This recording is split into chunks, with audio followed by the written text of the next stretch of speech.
মায়ানমারে জাতিসংঘের সাহায্য নিয়ে বাংলাদেশে একটা করিডোর দেওয়ার কথা যে গুজবটা উঠেছে, আমি ব্যর্থহীনভাবে বলে দিচ্ছি, করিডোর নিয়ে আমাদের সঙ্গে কারো কোনো কথা হয় নাই এবং কারোর সঙ্গে কথা হবে না। করিডোরের ব্যাপারটা বুঝতে হবে। করিডোর হচ্ছে একটা ইমার্জেন্সির সময় দুর্যোগপূর্ণ জায়গা থেকে মানুষকে সরিয়ে নেওয়ার ব্যবস্থা। আমরা এখানে কাউকে সরাচ্ছি না।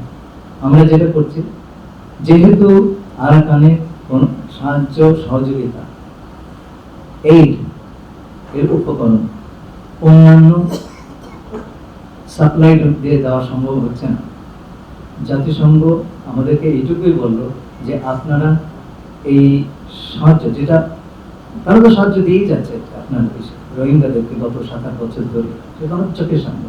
তারা বলবে কিছুটা যদি বর্ডার আপনারা এইটুকু জায়গাতে আমাদের সাহায্য করবেন যাতে আমরা ওপারে নিয়ে যেতে পারি।